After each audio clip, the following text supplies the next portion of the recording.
comes from the San Marzano region of Italy. Now, most people will tell you, though, that tomatoes are not indigenous to Europe, right? So where did they come from?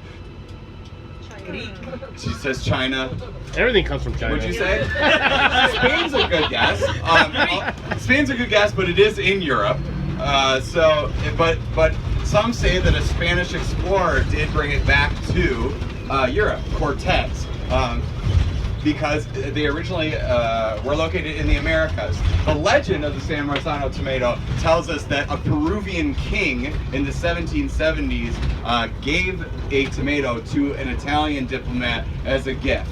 And although that's a really great story, it's in fact not true. In the 1700s, Peru was overtaken by the Spanish and was heavily, I guess, overseen by the Spanish at the time. So there were no kings in Peru. But tomatoes themselves, the plant, tomatoes in general, are native and probably, according to scientists, were originated in Peru. Okay, they would have been a small green fruit similar to a tomatillo, right? Those fruits then traveled up through the Americas by way of the Aztecs, who used tomatoes to make some of their dishes, and then were brought to Europe by either one of two explorers. So we mentioned Cortez, and then we also mentioned Christopher Columbus, right? So there's a little bit of arguing over which one of those explorers it would have been, and it's kind of hard to tell at this point because that would have been a great deal of time ago. So why the San Marzano tomato? What makes that tomato something special for pizza? Well, the San Marzano tomato has a couple, what'd you say? Not a lot of seeds? Not a lot of seeds, that's absolutely right. So the San Marzano tomato does not have very many seeds to it. It is, somebody said firmer. Firm.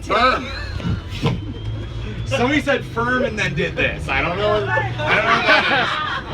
is. That's how she talks her tomatoes, okay?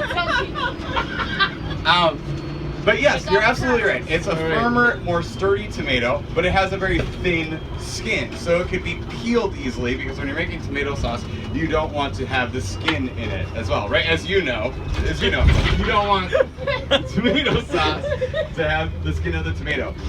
So that tomato and San Marzano sort of were a combination that was made in heaven, because the soil in San Marzano is very close to Mount Vesuvius. Mount Vesuvius having volcanic ash in it, high nitrogen levels, a perfect place to grow that type of tomato.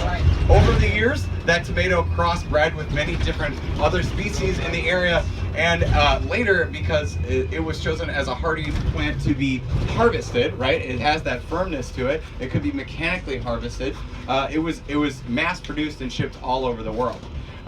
Later in the history of that tomato, it began to die out because of crossbreeding and some issues with disease, and specifically one associated with cucumbers. And then also when it was crossbreeding with these other plants, the skin started to become harder to peel, and it became less desirable.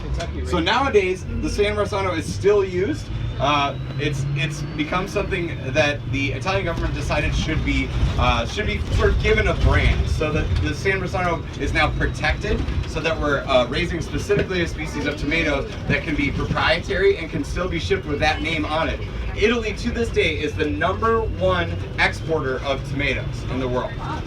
Yes, high five. Were you giving a high five? Is there an area only? I mean, is there a bigger area where they have those tomatoes other than other areas in Italy? So the San Marzano region, it's a good question. So you're saying, does that tomato just come from that region? It is protected by the government. I have the word down, and I'm going to try and say another Italian word. You guys ready for me to try and say another Italian word? Yeah. You got a bunch of Dagos here. Yeah. Oh my God. Hey! What you mean? You like to be referred to as wow. Let's go to don't offend nobody. Okay. Hold on, I have the word, but I'm going to say it wrong, I feel like. Scapalaface.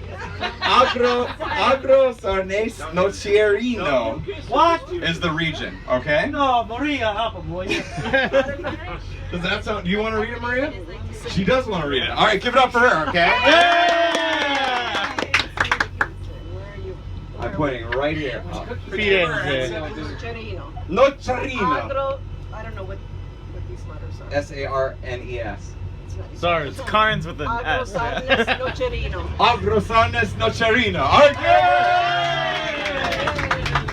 I have to tell you, I don't usually Bellissimo. say those words. It sounds dirty. What she just said is actually a swear word. So that's the region where the protections are laid down so that when they do ship those tomatoes around the world, it's not somebody just saying, oh, this is a San Marzano